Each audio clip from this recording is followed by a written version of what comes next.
የዩቲዩብ የስኬት ሚስጥሮችን በዝርዝር የያዘው የአቤል ብርሃኑ የወይኗ ልጅ አዲስ መጽሐፍ በገበያ ላይ ዋለ። ዩቲዩብ ለመጀመር በአጭር ጊዜ ስኬትን ለመቀዳጀት አስበዋል? ዩቲዩብ ጀምረው ሚስጥሮቹ አልገባ ብለውታል? እንግዲያውስ አዲሱ በዩቲዩብ 2 የወርቅ 3 የብር ሽልማቶችን ያገኘው የአቤል ብርሃኑ የወይኗ ልጅ የዩቲዩብ ሚስጥሮች መጽሐፍ በዝርዝር ሁሉንም ያብራራሉታል። ዛሬውኑ ገዝተው ህልሞን የሚያደርጉበትን የዩቲዩብ የስኬት መንገድ ይጀምሩ። በውጭ ሀገራት ለምትገኙ ከአማዞን ላይ ብታዙ በቀናት ውስጥ ደጁ ይደርሳል። የአማዞን ሊንኩን እዚህ ቪዲዮ ኮሜንት ላይ ያገኙታል። በሀገር ውስጥ ለምትገኙ በ0949 13 0000 ቴሌግራም ላይ ይዘዙ። ካሉበት ቦታ እናደርሳለን። የዩቲዩብ ሚስጥሮች ዘመኑ ጋር ተፈላጊ መጽሐፍ።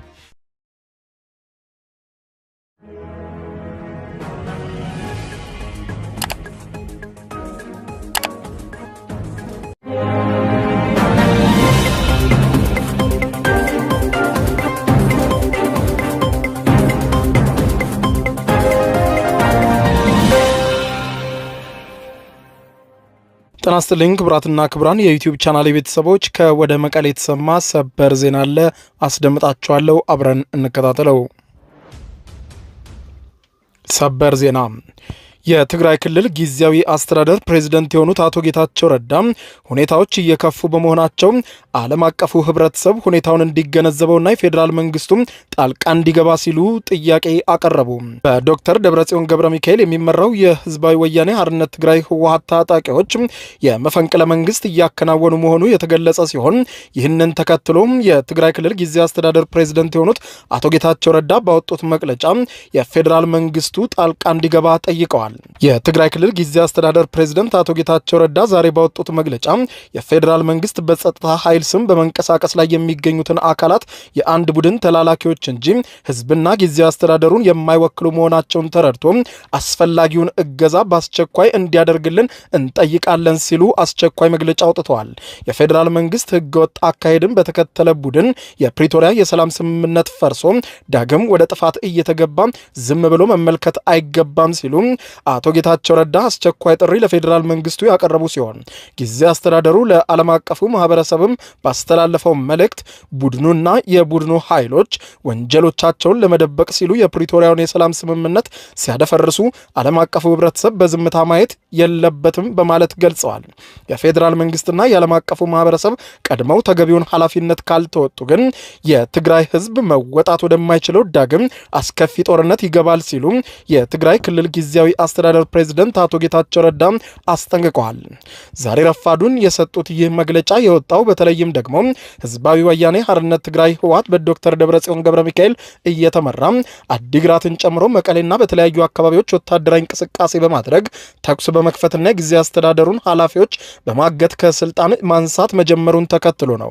አሁን ላይ በከፍተኛ ውጥረት ውስጥ የሚገኙት የክልሉ ከተሞች ላይ ወታደራዊ እንቅስቃሴዎች የቀጠሉ ሲሆን በዶክተር ደብረጽዮን ገብረ ሚካኤል የታገዘው ኃይል የመቀሌ ከተማን መቆጣጠር እንደጀመረ ተነግሯል።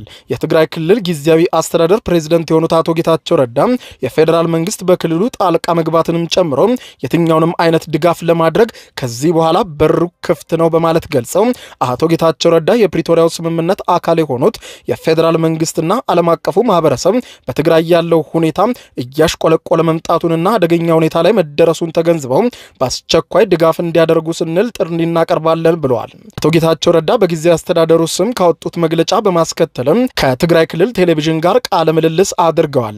በዚህም ቃለ ምልልስ የፌዴራል መንግስቱ በክልሉ ጣልቃ መግባትን ጨምሮ የትኛውንም አይነት ድጋፍ ለማድረግ ከዚህ በኋላ በቂ ምክንያት እንዳለው ገልጸው የፌዴራል መንግስትና ዓለም አቀፉ ማህበረሰብ በትግራይ ያለውን ሁኔታ ዝም ብለው እንዳይመለከቱ የሚለውን ጥሪያቸውን ከመግለጫው በመለስ በዚህ ቃለ ምልልስም ደግመውታል።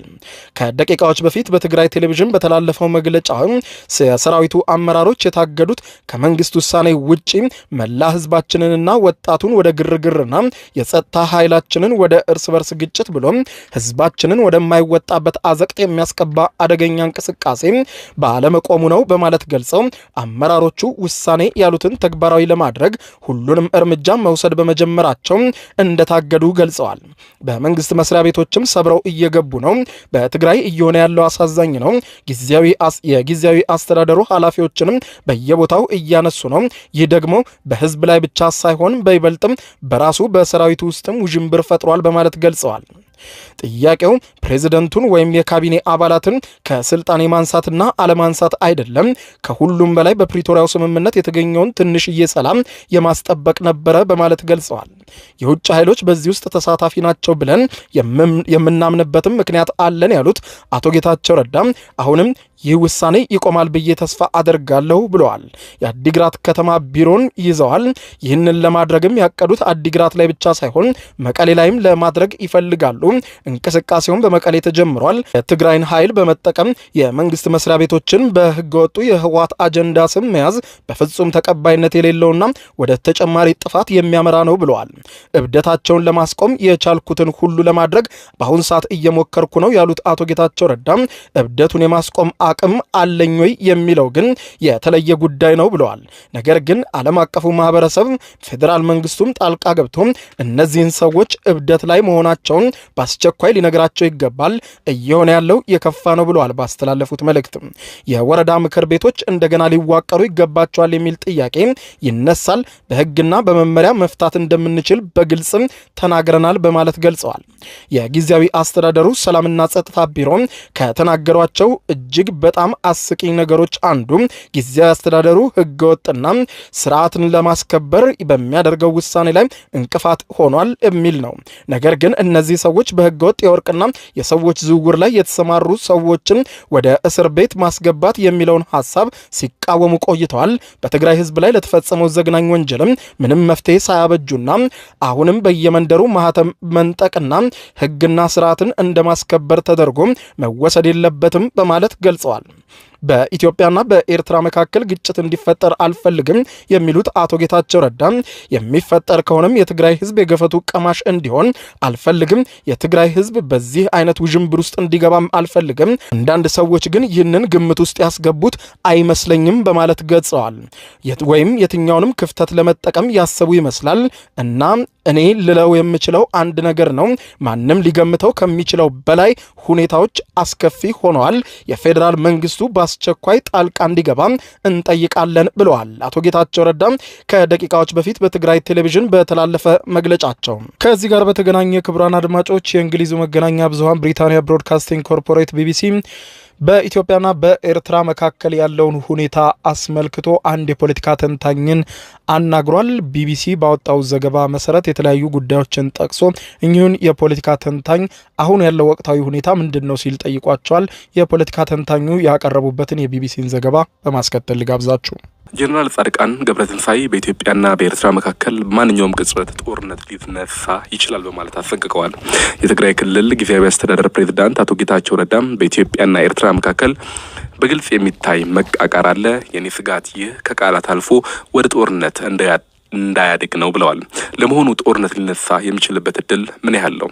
ስጋት ነው ወይስ ተጨባጭ ምልክቶች አሉ?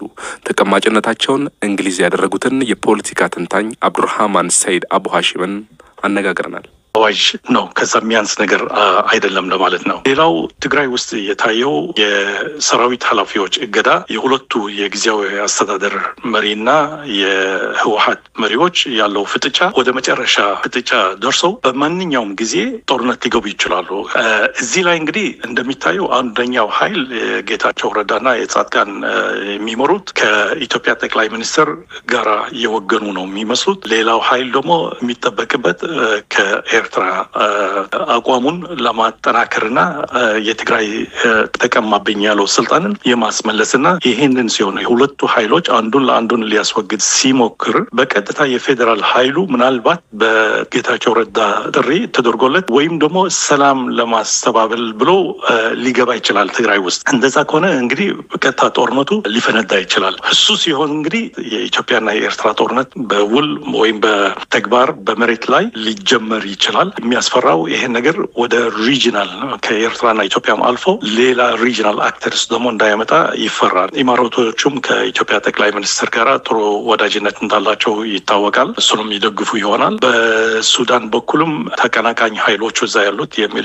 የሚሊሻውና የመደበኛ ሰራዊቱ የሚሊሻው ምናልባት በኢማራቶችና በጠቅላይ ሚኒስትሩ የሚደገፉ ሲሆኑ የመደበኛ ሰራዊቱ ደግሞ በግብጽና በኤርትራ የሚደገፉ ናቸው። ስለዚህ እነዚህም ሱዳንንም ጨምሮ ግብጽንም ወደዚህ ሊያካትት ይችላል። ሌሎችም ኃይሎች ምናልባት ሶማሌ እዚህ ላይ ሊገቡ ይችላሉ። ስለዚህ ጉዳዩ በጣም ውዝግብ ውስጥ ሊያስገባው ይችላል ቀጠናውን በሙሉ ማለት ነው።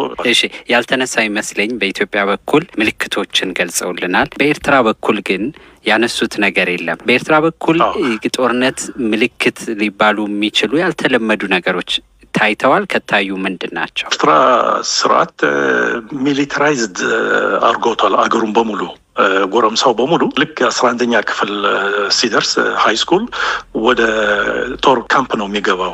ከዛ ጀምሮ ሲገባ ነው የሚታየው እንጂ ሲወጣ አይታይም። እዛው ነው የሚቆየው። በዚህ ምክንያት ኤርትራ ኦልሬዲ ሚሊታራይዝድ ካንትሪ ናት ማለት ይቻላል። እና ምናልባት አሁን ባለፉት ቀናት ምልክቶች የታዩት ምንድነው ከ50 ዓመት በታች ያሉ ኤርትራ ዜጎች ምናልባት ከኤርትራ እንዳይወጡ ገዳ ተደርገዋል። ኦፊሻሊ ግን ስላልተባለ ሰው ብዙ አይናገርበትም። ግን ከዛ ያሉት መረጃዎች እየወጡ ያሉት ከ50 ዓመት በታች የሆኑ እንዳይወጡ፣ ሌሎቹም እንደ ሪዘርቪስ ሆነው የቆዩትም እነዚህም እንዳይወጡ ወደ ካምፕ እንዲመለሱ ጥሪዎች አሉ። ስለዚህ ኤርትራም በበኩሏ ለጦርነቱ እየተዘጋጀች ናት። ወደ አስመራ መብረር ማቆም፣ ከኢትዮጵያ ጋር የነበረው የቴሌኮሙኒኬሽን ግንኙነትም ማቆም እና ብዙ ተመሳሳይ እርምጃዎች በኤርትራም በኩል ሲወሰዱ ቆይተዋል። ይሄ ደግሞ አንዱ የጦርነት መዘጋጀት ማሳያ ነው ሊባል ይቻላል።